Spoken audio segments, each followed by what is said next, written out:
Bonjour à chacun et chacune. Nous sommes heureux de vous retrouver encore, alors pour moi derrière une caméra et vous derrière un écran. Donc nous avons préparé ce culte encore donc à l'église de la Bonne Nouvelle et donc je vous souhaite la bienvenue dans ce culte et nous allons tout d'abord prendre une partie du psaume 139. Éternel, tu me sondes et tu me connais. Tu sais quand je m'assieds et quand je me lève. Tu comprends de loin ma pensée. Tu sais quand je marche et quand je me couche. Et tu pénètres toutes mes voies. Car la parole n'est pas sur ma langue, que déjà, Éternel, tu la connais entièrement.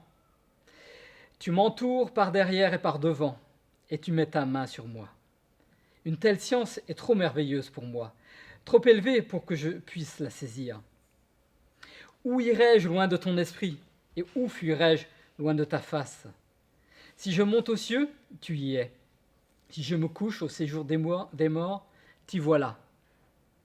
Si je prends les ailes de l'aurore, et que j'aille demeurer au-delà de la mer, là aussi ta main me conduira, et ta droite me saisira. Si je dis, au moins les ténèbres me submergeront, la nuit devient lumière autour de moi, même les ténèbres ne sont pas ténébreuses pour toi. La nuit s'illumine comme le jour et les ténèbres comme la lumière. C'est toi qui as formé mes reins, qui m'as tenu caché dans le sein de ma mère. Je te célèbre car je suis une créature merveilleuse. Tes œuvres sont des merveilles et mon âme le reconnaît bien. Amen. J'espère que ce psaume vous inspire, vous encourage dans ce dont on va parler aujourd'hui, de la fidélité de Dieu, de ce qu'il a toujours son regard sur nous, son regard bienveillant. Donc nous allons prier pour introduire ce culte et nous aurons quelques chants après. Seigneur, je te loue de tout mon cœur parce que tu nous connais les uns les autres, chacun là où nous sommes, qui nous sommes. Oui, Seigneur, tu nous connais parfaitement. Et Seigneur, tu as des plans pour nous et tu aimes chacun d'entre nous, Seigneur. Je te prie pour chacun, chacune qui est derrière son écran ce matin. Oui, Seigneur, que tu viennes la toucher, Seigneur. Tu as des paroles qui sont des paroles qui donnent la vie, Seigneur. Merci, Seigneur, encore de répandre ta vie et de la répandre en abondance dans les cœurs qui ont besoin, Seigneur, ceux qui ont besoin d'être encouragés, ceux qui ont besoin d'être secourus, ceux qui ont besoin d'une direction encore, Seigneur. Merci, mon Dieu, de ta bonté, de ta fidélité sans limite. Amen. Et voilà, nous allons prendre quelques chants. Donc à tout à l'heure pour la prédication.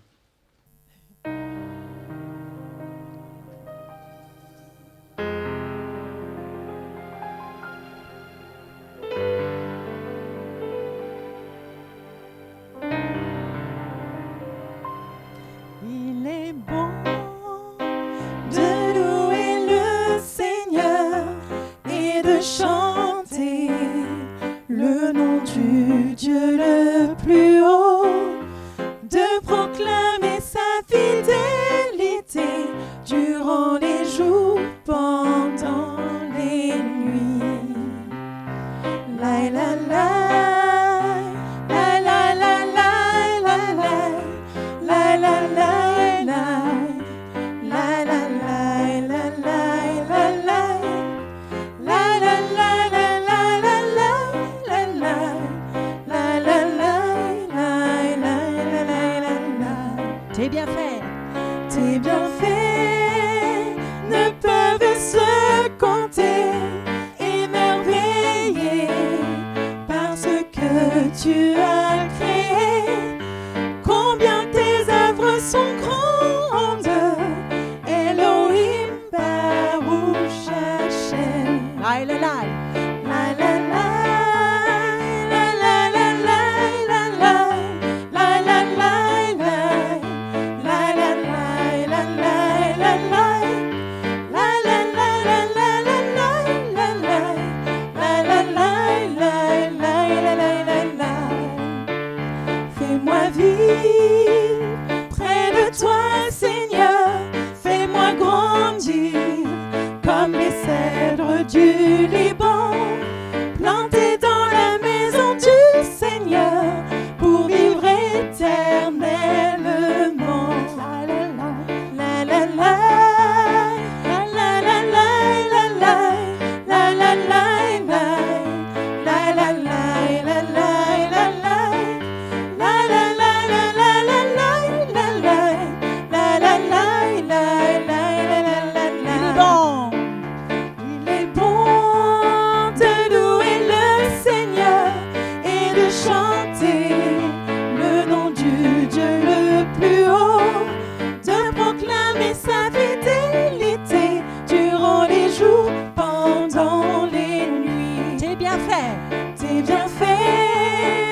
vivre près de toi, Seigneur.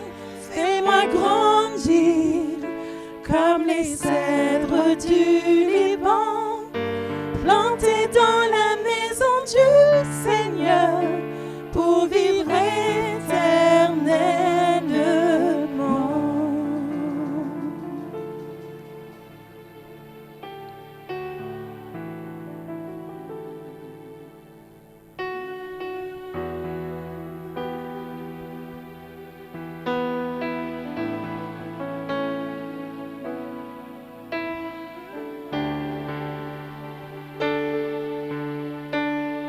Dieu fidèle, tu ne changes pas. Éternel, mon rocher, ma paix. Dieu puissant, je m'appuie sur toi. Et je crie vers toi, car tu es mon Dieu. Et je crie vers toi, j'ai besoin de toi. Dieu fidèle, Dieu fidèle, tu ne changes pas. Éternel, mon rocher, ma paix.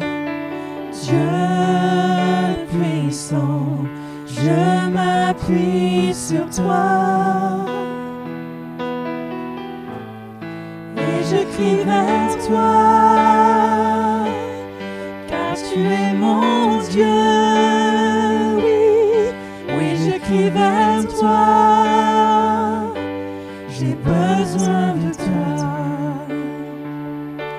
Tu es mon roc au jour de la détresse. Et si je tombe, tu me relèves dans la tempête. Ton amour me ramène au port. Tu es mon seul espoir, Seigneur. Tu es mon roc. Tu es mon roc au jour de la détresse. Et si je tombe, tu me relèves dans la tempête. Ton amour me ramène au port. Tu es mon seul espoir, Seigneur. Tu es mon seul espoir, Seigneur.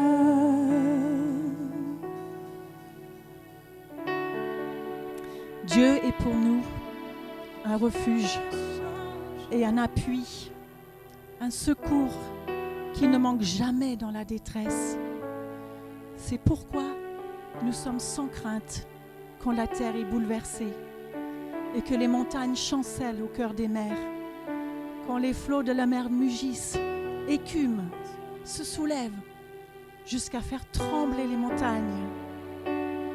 Oui, Dieu est pour nous un refuge, un appui, un secours qui ne manque jamais. Nous te louons, Seigneur. Tu es fidèle, tu es bon, tu es compatissant. On peut compter sur toi, Seigneur. Tu es notre Dieu. Et nous n'aurons pas d'autre Dieu que toi. Seigneur, reçois notre reconnaissance pour qui tu es. Oui, nous t'aimons, Seigneur. Nous n'avons que toi, toi seul. Jésus.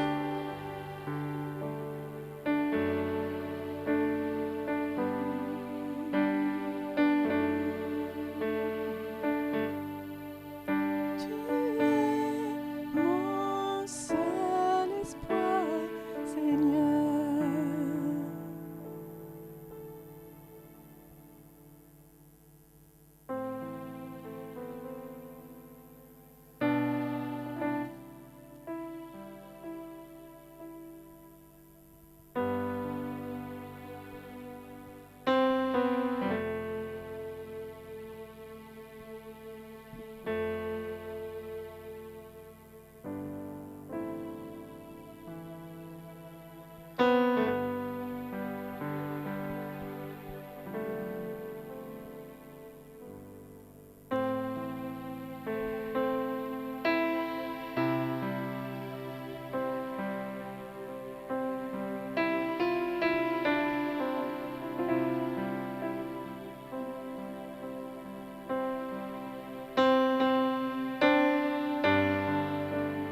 J'ai cet espoir,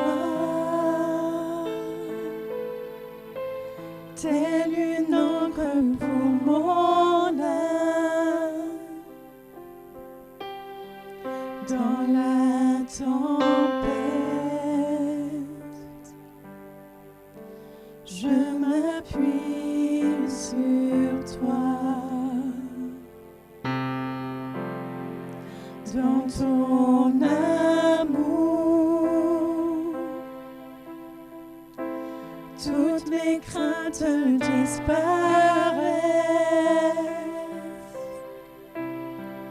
En toutes choses, j'ai confiance en toi.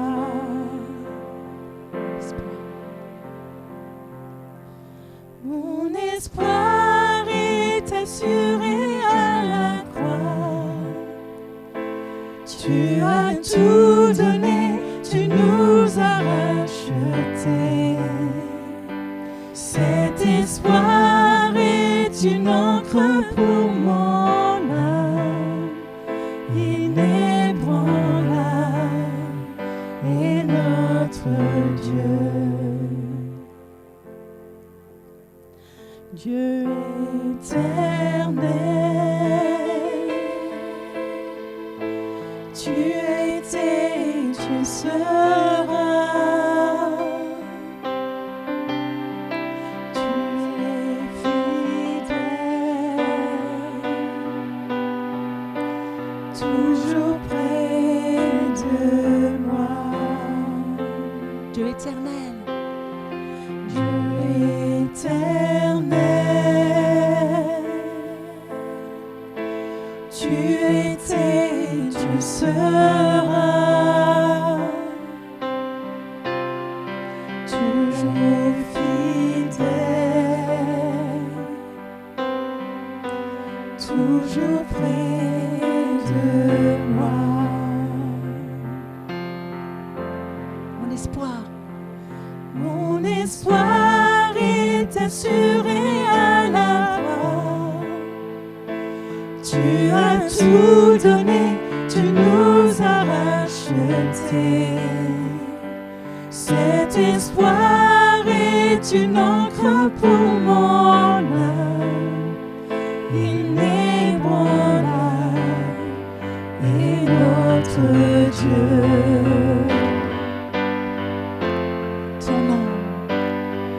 Ton nom est plus haut, ton nom est plus grand. Oui, mon espoir est en toi. Ta parole est certaine, tes promesses sont parfaites. Oui, mon espoir est en toi. Ton nom est plus haut, ton nom est plus grand. Et mon espoir est en toi. Ta parole est certaine, tes promesses sont parfaites. Et mon espoir est en toi.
Tu as tout donné, tu nous as rachetés.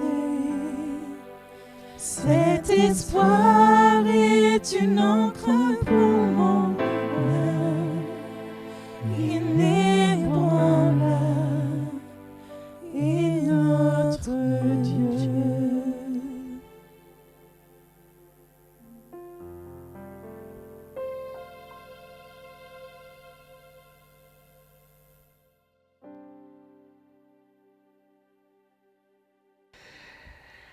Voilà, Dieu est fidèle. C'est pas quelque chose qui va vous surprendre, je pense. Mais ce que j'ai sur le cœur ce matin, c'est vraiment cet encouragement dans la fidélité de Dieu.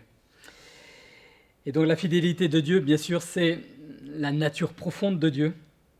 Et nous allons la découvrir un petit peu et puis se laisser guider par les différents passages que je pourrais lire, que vous pourrez méditer aussi après. Et à travers ce message, bien sûr, nous savons tous que Dieu est fidèle. Mais ce à quoi j'ai réfléchi, c'est quelquefois, je peux l'oublier, vous pouvez l'oublier, et nous avons un moment de doute ou un moment ou alors on se demande ce qui se passe, on est un petit peu perdu.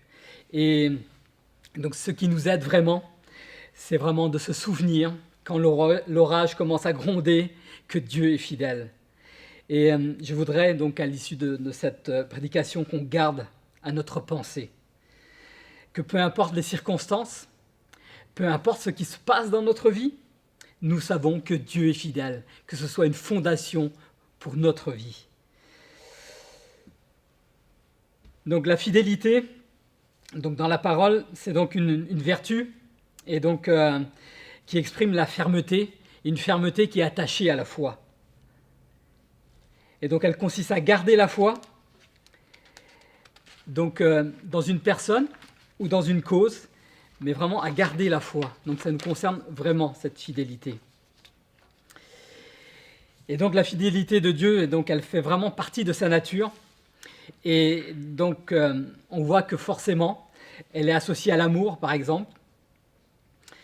Deutéronome 7,8 nous dit « Mais c'est parce que l'Éternel vous aime, parce qu'il a voulu tenir le serment qu'il avait fait à vos ancêtres, qu'il vous a fait sortir par sa main puissante et vous a délivré de la maison d'esclavage, de la main du Pharaon, roi d'Égypte.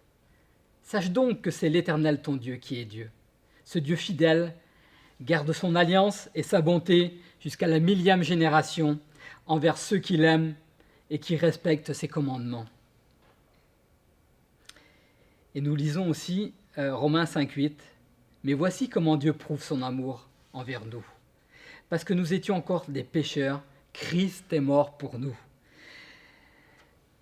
Dieu démontre dans son salut son amour inconditionnel. Il n'a pas placé de conditions à ceux qu'il irait chercher, à qui il irait se manifester. Son amour est inconditionnel. Et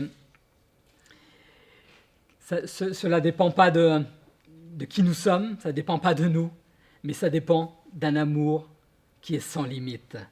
Et donc forcément, la fidélité, nous savons qu'elle est attachée à l'amour, parce qu'un amour sans fidélité, nous savons que ça a peu de valeur, peu d'intérêt. Donc la fidélité est associée aussi à la sainteté. Donc il n'y a pas une absence dans la sainteté de Dieu. Il n'y a pas un vide, il n'y a pas quelque chose qui manquerait à la sainteté de Dieu. Apocalypse 15,4 nous dit « Qui pourrait ne pas te craindre, Seigneur, et rendre gloire à ton nom? Oui, toi seul, tu es saint, et toutes les nations viendront t'adorer, parce que tes actes de justice ont été révélés. » Là, nous voyons bien qu'il n'y a aucun doute. La sainteté de Dieu, elle est parfaite. Et forcément, ce qui s'attache à la sainteté, c'est quelque chose qui est fidèle. C'est un socle qui ne bouge pas. C'est associé aussi à la justice de Dieu. On pourrait dire aussi à la perfection de cette justice de Dieu. Apocalypse 19,11 nous dit « Ensuite, je vis le ciel ouvert, et voici qu'un cheval blanc apparut. Celui qui le montait s'appelle Fidèle et Véritable. Il juge et combat avec justice. Fidèle et véritable, le Seigneur Jésus-Christ. Il juge et combat avec justice. Nous savons que notre justice, elle est avec, on va dire, bien des manquements, bien des carences, mais celle de Dieu, elle est parfaite. Et en fait, je pense qu'une des choses que nous découvrirons, qui nous fera le plus de surprise, c'est dans la manière dont le Seigneur est juste. Parce que nous avons une justice, quelquefois une propre justice, qui n'a pas beaucoup de valeur. Donc la fidélité est aussi associée à sa bonté, à sa miséricorde. Le psaume 103:10 nous dit « Il ne nous traite pas conformément à nos péchés, il ne nous punit pas comme leur mériteraient nos fautes. » Mais autant le ciel est élevé au-dessus de la terre, autant sa bonté est grande pour ceux qui le craignent. Autant l'Orient est éloigné de l'Occident, autant il éloigne de nous nos transgressions. Comme un père a compassion de ses enfants, l'Éternel a compassion de ceux qui le craignent. Amen. Nous voyons effectivement que le Seigneur, dans sa bonté, nous garde tous ceux qui le craignent. Et bien que nos considérations, je parle de notre justice qui est bien légère par rapport à celle de Dieu, comment nous pouvons quelquefois considérer les choses et comment lui les considère. Mais le Seigneur, dans sa miséricorde, ne tient pas compte de nos défauts dans nos évaluations de sa justice ou de sa bonté. Il nous aime et fidèlement, il nous garde sa miséricorde. Donc la fidélité associe aussi à son alliance, l'alliance promise et sa promesse, sa présence fidèle à nos côtés.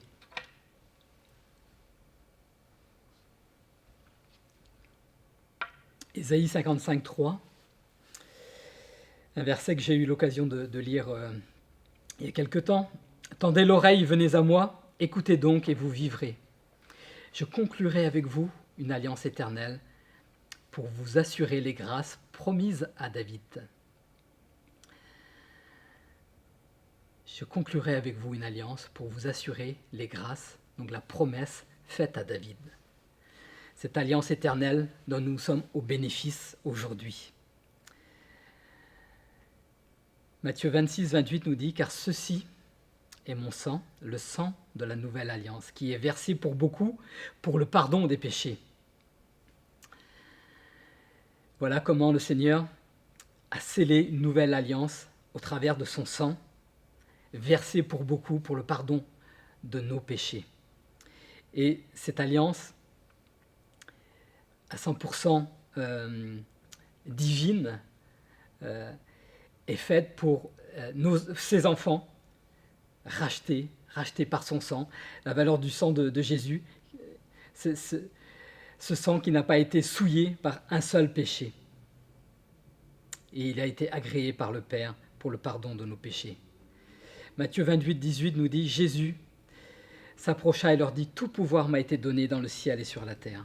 Allez donc, faites de toutes les nations des disciples, baptisez-les au nom du Père, du Fils et du Saint-Esprit. Enseignez-leur à mettre en pratique tout ce que je vous ai prescrit, et moi je suis avec vous tous les jours jusqu'à la fin du monde. » Cette présence de chaque instant, de tous les jours et jusqu'à la fin du monde. Voilà la promesse de Christ pour tous ses disciples, pour tous ses enfants. Je suis avec vous tous les jours jusqu'à la fin du monde. On pourrait dire c'est tellement simple, mais c'est tellement vrai aussi. Ce ne sont pas des paroles faites pour rester simplement dans notre chambre ou dans notre salon, mais ce sont des paroles qui sont faites pour nous donner la vie et pour vivre en nous.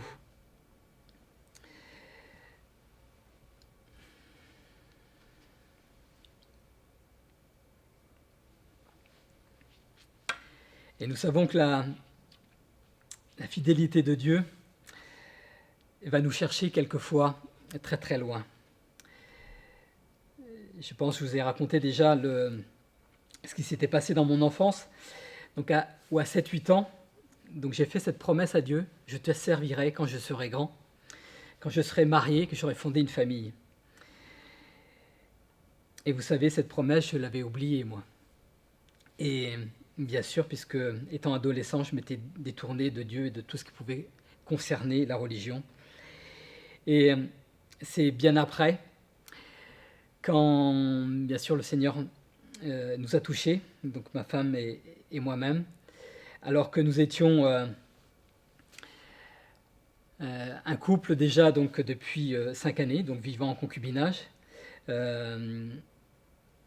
le Seigneur, parce que je suis absolument sûr que c'est le Seigneur qui est venu mettre ça dans mon cœur, de demander celle qui est devenue mon épouse en mariage, et alors que ce n'était pas du tout un projet, on va dire, qui aurait été prémédité ou qui aurait mûri quelque part, mais où d'un coup, j'ai cette conviction que je devais demander Annie en mariage. Et à cette époque-là, nous cherchions à avoir un enfant et on ne pouvait pas l'avoir. Et donc nous nous sommes mariés, et puis quasiment 1 an après, nous avions un premier enfant. Et donc, et puis 18 mois après, nous avons eu un deuxième enfant. Et le prénom de ces enfants, donc Timothée, qui veut dire honoré par Dieu, et Raphaël, qui veut dire elle guérie par Dieu, ce sont ces 2 prénoms-là qui ont servi à une chrétienne, une collègue de ma femme, pour venir toucher son cœur, pour venir l'interpeller. Et donc nous sommes convertis tous les 2 à 3 mois d'intervalle. Et quand j'ai réfléchi à toutes ces choses et comment cela a pu se passer, je me suis dit, enfant, j'ai fait une promesse que je ne pouvais pas tenir. Bien sûr, que j'avais même oublié. En fait, cette promesse que j'avais faite m'a été rappelée donc après ma conversion. Et donc, le Seigneur est venu à mon secours et c'est Dieu qui a tenu la promesse. Et donc, c'est pour ça qu'il y a d'autres événements, mais que ma vie a été marquée par la fidélité de Dieu, parce que je sais que ce n'est pas moi qui suis intervenu par mes forces ou par mes capacités, mais Dieu est intervenu tout au long de notre vie.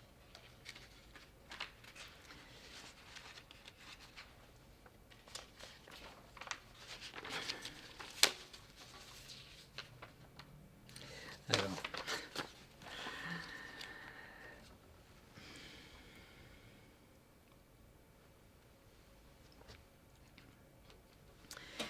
Et donc, notre Dieu, Seigneur Jésus, est entièrement fiable en toutes choses. Notre nature est bien corrompue par le péché et ne peut pas être fiable. C'est vrai que même en étant né de nouveau, en ayant l'Esprit de Dieu en nous, et sans donc forcément des mauvaises intentions, nous pouvons voir que nous avons fait et que nous ferons encore bien des choses imparfaites. Mais quand nous lisons la parole, nous voyons autant ce qui est fait de la part de Dieu, de la part du Père, comme de la part de Jésus, des choses qui sont d'une fidélité, qui sont d'une vérité, qui sont d'une justice implacable, sans contestation possible. Et sur cette terre, dans sa mission sur cette terre, Jésus a été fidèle pour nous assurer un salut parfait. Le Père a envoyé le Fils pour une mission qu'il savait qui serait faite sans un défaut, sans un manquement. Et donc Christ n'a pas péché, et donc pour nous assurer un salut parfait pour tous ceux qui viendraient à lui. Il a été parfaitement fiable, ce qui veut dire digne d'une confiance absolue. Et on pourrait dire, après toutes les mises à l'épreuve, quand on lit les évangiles, et comme si on testait un matériau ou un objet, ils n'ont trouvé aucun défaut, aucune faille. Mais pour Jésus, en fait, c'était une obéissance parfaite au Père, sans à aucun moment désobéir au Père, sans aucun péché. Alors nous pouvons lire dans Ésaïe 53, 9, « Quoiqu'il n'ait pas commis de violence et qu'il n'y ait pas eu de fraude dans sa bouche. » Donc on entend ces choses, quoiqu'il n'ait pas commis de violence et qu'il n'y ait pas eu de fraude dans sa bouche. Et Jacques reconnaissait dans le chapitre 3 au verset 2 que si nous ne bronchons pas, nous bronchons tous de plusieurs manières, voilà ce qu'il disait. Si quelqu'un ne bronche pas en parole, c'est un homme parfait, capable de tenir tout son corps en bride. Et nous n'avons pas besoin de nous examiner beaucoup. Souvent, on va dire notre bouche nous trahit, ou trahit quelque chose qu'on n'aurait pas voulu, ou trahit, en tout cas, effectivement, quelque chose qui n'est pas parfait, quelque chose qui est mauvais même en nous. Et nous ne sommes pas capables de contrôler notre bouche. Et là, dans Ésaïe, il était dit que pour Christ, pour Jésus, il n'y a pas eu de fraude dans sa bouche. Il était fiable complètement. Hébreux 4, au verset 15, nous dit « Car nous n'avons pas un souverain sacrificateur incapable de compatir à nos faiblesses. Mais il a été tenté comme nous à tous égards, sans commettre de péché. » Alléluia. Et donc le passage d'Hébreux 7, versets 26 et 27, c'est bien un tel souverain sacrificateur qu'il nous convenait, saint, innocent, immaculé, séparé des pécheurs et plus élevé que les cieux, qui n'a pas besoin, comme les souverains sacrificateurs, d'offrir chaque jour des sacrifices, d'abord pour ses propres péchés et ensuite pour ceux du peuple. Cela, il l'a fait une fois pour toutes, en s'offrant lui-même. Donc nous avons vraiment l'attestation que le sacrifice de Jésus, que tout ce qu'il a fait était sans péché, était parfait, entièrement fiable.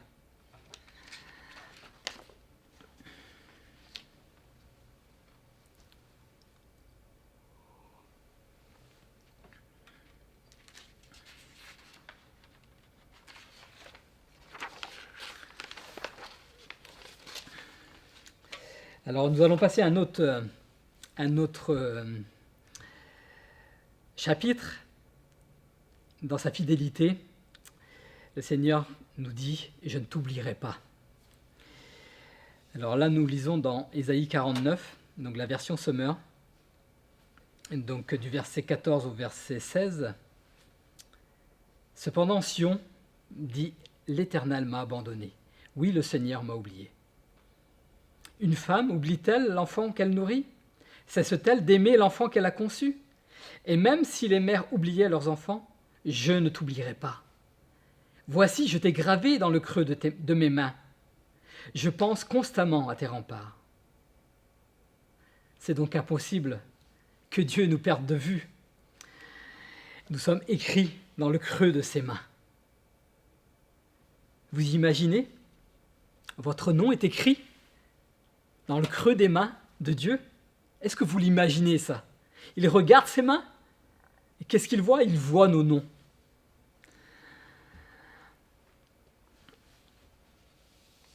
Et donc, nous pouvons lire aussi quelque chose qui nous parle de ce que Dieu a mis là sur nous. De Corinthiens 1,20. Toutes les promesses de Dieu, ce sont ce oui en lui. C'est donc aussi par lui que nous disons à Dieu l'Amen pour sa gloire. Celui qui nous a fermis avec vous en Christ et qui nous a donné l'onction, c'est Dieu. Il nous a aussi marqués de son sceau et a mis dans nos cœurs les arts de l'esprit. Et là, il nous est parlé d'un sceau que Dieu a posé sur nous, le sceau de son appartenance. Et vous savez comment on peut marquer du bétail, donc qui identifie ce bétail à un propriétaire. Alors nous sommes bien plus que du bétail, mais nous sommes son troupeau et nous sommes marqués de la marque de Dieu. Mais ma réflexion est là, mais qu'est-ce qui est plus important? Et c'est sûr, là, tout est important. Tout est important, tout est glorieux. C'est certain. Nous sommes dans le creux. Alors soit nous sommes dans le creux des mains de Dieu, ou alors le sceau, l'empreinte de Dieu sur nous. qu'est-ce qui serait le plus important? Bien sûr, nous avons les deux. Mais j'ai réfléchi avec mon passé d'éleveur et je sais un petit peu ce qui peut se passer. Une petite brebis, par exemple, égarée, qui pourtant est bien identifiée par son propriétaire. On sait à qui il appartient, cette petite brebis. Elle peut se perdre et rester très longtemps seule, et puis mourir, de différentes façons d'ailleurs, que ce soit par un prédateur ou que ce soit de faim ou de soif. Mais notre Dieu la connaît, cette petite brebis, et c'est mieux pour chacun d'entre nous où nous sommes, ce que nous faisons. Et si nous crions à lui dans la nuit, dans les ténèbres, si nous crions à lui à l'aide, nous savons qu'il nous entend. Et c'est pour cela que quand j'ai vu ces deux passages, et bien sûr ils sont d'une grande valeur, mais quand j'ai vu ce passage rappelé dans mon cœur, que nous sommes écrits dans les mains de Dieu, quelle valeur extraordinaire cela doit avoir pour nous, de savoir que quand nous pensons à Dieu, nous savons que notre nom est écrit dans ses mains. Je vais vous lire dans le même ordre Matthieu 18, 12. Donc la brebis égarée, qu'en pensez-vous? Si un homme a 100 brebis et que l'une d'elles s'égare, ne laisse-t-il pas les 99 autres sur les montagnes pour aller chercher celle qui s'est égarée? Et s'il parvient à la retrouver, en vérité, je vous le dis, il s'en réjouit plus que pour les 99 qui ne se sont pas égarés. De même, ce n'est pas la volonté de votre Père qui est dans les cieux qu'il se perde un seul de ses petits. Notre Père nous connaît et nous veut avec lui. Il nous veut avec lui. Bien sûr, notre nom est marqué dans ses mains. Nous avons un sceau marqué sur notre, je ne sais pas où, en tout cas qui nous identifie comme lui appartenant. Mais il nous veut avec lui. Je ne t'oublierai pas. Je ne t'oublierai pas. Et ça me rappelle un de ces choses que j'ai vécues aussi dans la fidélité de Dieu. Et c'était effectivement aussi au début de ma conversion. Et donc, un matin, j'arrive à l'élevage qui était donc isolé. Et donc, il n'y avait aucune maison à côté. Et donc j'arrive et donc il y a eu un vol, donc porte défoncée, vitres cassées, enfin etc. Et donc il y a eu une dizaine d'animaux de volés. Et donc je dois dire que bon, j'ai appelé la gendarmerie, ils sont venus, enfin bon, c'est toujours un petit peu particulier ce genre de choses. Et dans l'interrogatoire des gendarmes, ça ne nous met pas forcément à l'aise, et parce que bon, on est suspecté en même temps peut-être d'avoir monté un coup, je ne sais trop. Et je sais que le midi, quand je suis arrivé à la maison, j'étais seul donc pour manger. Annie travaillait donc de matin à cette époque-là, et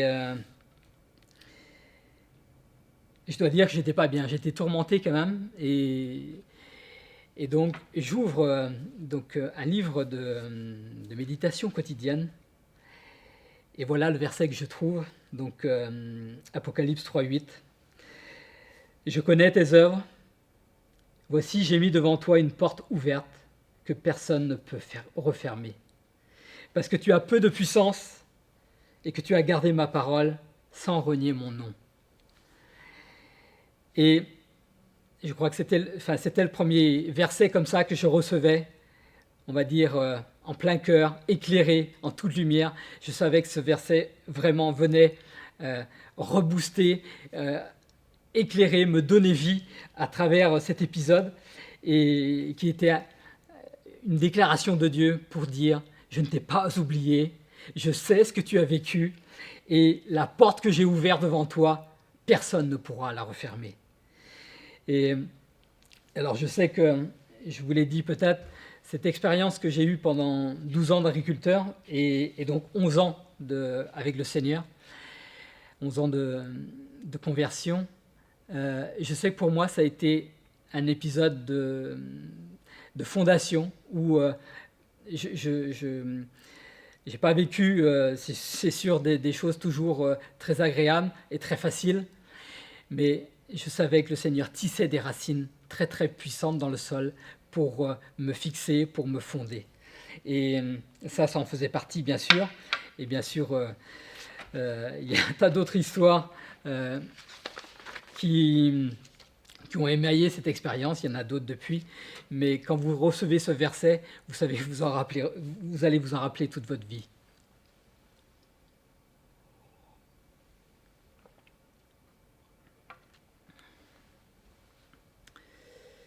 Donc toutes les promesses de Dieu, ce sont ce oui en lui, le oui de Dieu à toutes ses promesses. Et c'est vrai, si vous regardez toutes les promesses de Dieu dans sa parole, vous allez les savoir, vous allez voir, comprendre combien Dieu a prévu des choses dans toutes les situations et a prévu quelque chose, c'est sa présence infaillible à vos côtés.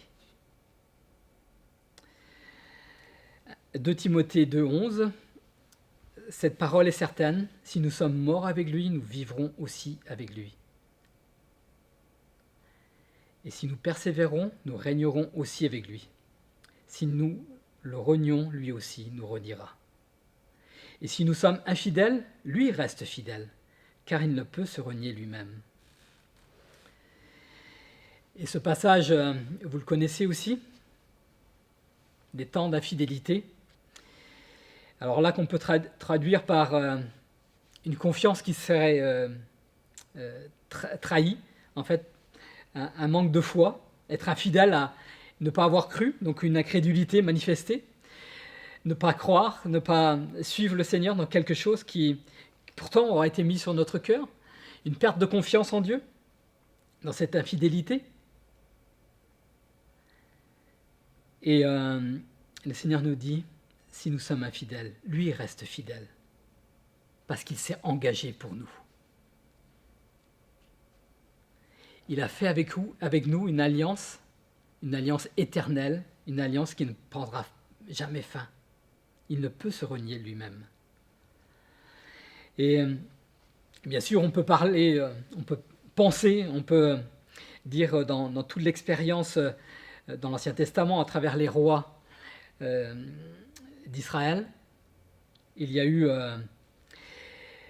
donc David qui a manifesté une infidélité, donc une situation d'adultère, puis criminel.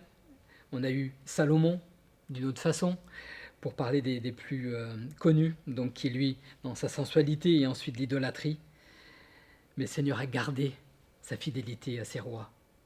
Mais aussi on pense à Pierre, l'apôtre Pierre, qui n'y a connaître Jésus par 3 fois.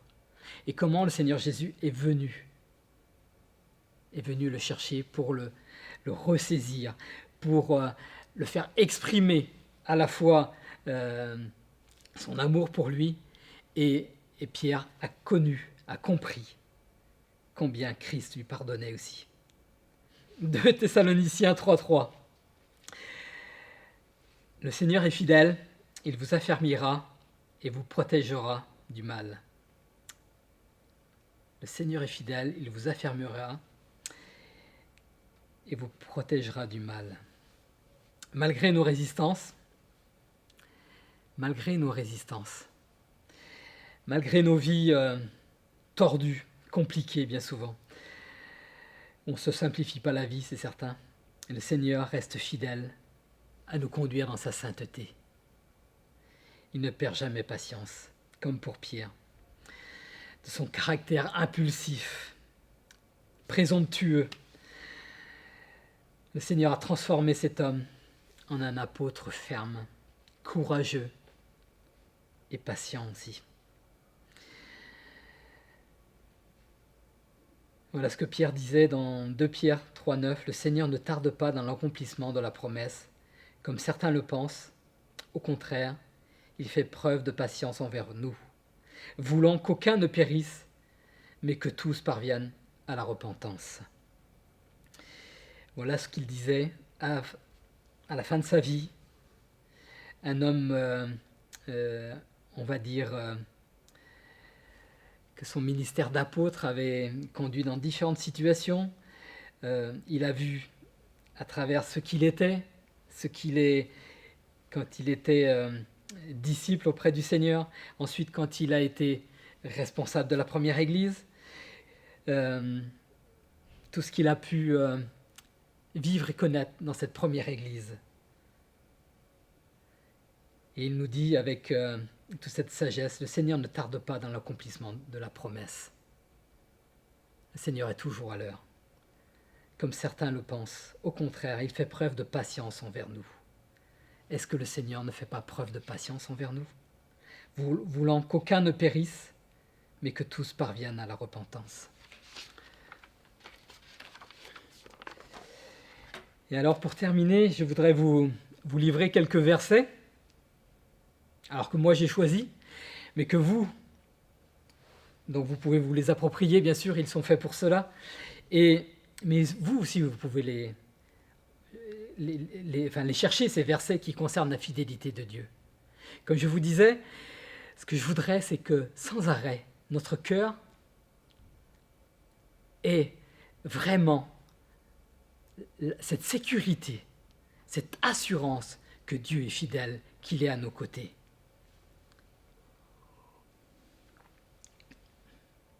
Donc je vous lis ces quelques versets, celui qu'on vient de lire là précédemment, 2 Thessaloniciens 3.3. Le Seigneur est fidèle, il vous affermira et vous protégera du mal. Hébreux 10.23. Retenons fermement l'espérance que nous proclamons, car celui qui a fait la promesse est fidèle. 1 Jean 1.9. Si nous reconnaissons nos péchés, il est fidèle et juste pour nous les pardonner et pour nous purifier de tout mal. 1 Corinthiens 1.9. Dieu est fidèle, lui qui vous a appelé à vivre en communion avec son Fils, Jésus-Christ notre Seigneur. Ensuite, Proverbe 23, 17 et 18. Que ton cœur n'envie pas les pécheurs, mais qu'il ait toujours la crainte de l'Éternel, car il y a un avenir et ton espérance ne pourra pas être brisée. 1 Thessaloniciens 5.24. Celui qui vous appelle est fidèle, c'est aussi lui qui le fera. Psaume 139 que j'ai lu au début du culte. Éternel, tu m'examines et tu me connais. Tu sais quand je m'assieds et quand je me lève. Tu discernes de loin ma pensée. Tu sais quand je marche et quand je me couche. Et toutes mes voies te sont familières. La parole n'est pas encore sur ma langue que déjà éternelle, tu la connais entièrement. Tu m'entoures par derrière et par devant et tu mets ta main sur moi. Psaume 19, 10 et 11. L'Éternel est une forteresse pour l'opprimé, une forteresse dans les moments de détresse. Ceux qui connaissent ton nom se confient en toi, car tu n'abandonnes pas ceux qui te cherchent, Éternel. Et pour terminer, Psaume 4, 9. Je me couche et aussitôt je m'endors en paix. Car c'est toi seul, Éternel, qui me donne la sécurité dans ma demeure. Amen. Voilà les quelques-uns des versets sur la fidélité de Dieu. Et je ne sais pas combien il y en a, combien vous pouvez en trouver. Je pense qu'ils sont peut-être incalculables parce que derrière certains versets, on voit cette nature de fidélité de Dieu, à nous assurer sa présence, à nous assurer son secours. Mes amis, je vais prier pour vous, pour nous tous, pour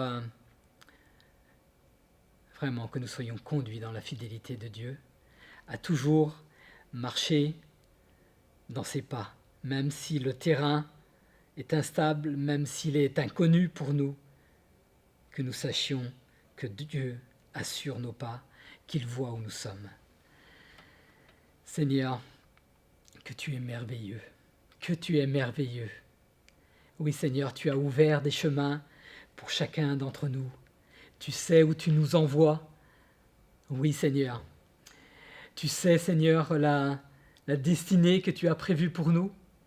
C'est une destinée qui doit Seigneur forcément être avec toi, forcément te rencontrer, certainement chaque jour te connaître de plus en plus Seigneur. Seigneur, ma prière, c'est que chacun, ceux et celles qui écoutent ce message, soient convaincus, peut-être une fois de plus, mais ou aillent plus loin, chercher combien tu es fidèle, et qu'à tout jamais, ta fidélité soit inscrite dans leur cœur. Que jamais ils ne soient inquiétés, déstabilisés par une situation inédite, une situation de surprise, une situation de crainte, de peur, parce que tu t'es engagé pour nous, Seigneur. Tu as fait alliance avec nous. Et cette alliance, Seigneur, c'est d'être tous les jours avec nous. Je te loue, Père, de ce que tu nous as donné, ces paroles, de ce qu'elles sont vivantes, Seigneur. Merci de les écrire dans les cœurs, dans le nom tout-puissant, précieux du Seigneur Jésus-Christ. Amen. Voilà, nous terminons ce culte. Nous vous souhaitons à chacun et chacune vraiment une bonne semaine, déjà un bon dimanche. Partagez en famille, partagez aussi peut-être entre frères et sœurs, puisque... alors, je ne sais pas si dimanche il fera beau, nous sommes jeudi soir, donc, mais que vous puissiez aussi vous retrouver dans la joie de se retrouver entre frères et sœurs. Et donc, je vous souhaite vraiment de passer vraiment un bon dimanche et aussi qu'on puisse se retrouver dans les réunions de prière, donc mardi, mercredi, jeudi ou vendredi soir. Soyez bénis, chacun, chacune. Au revoir.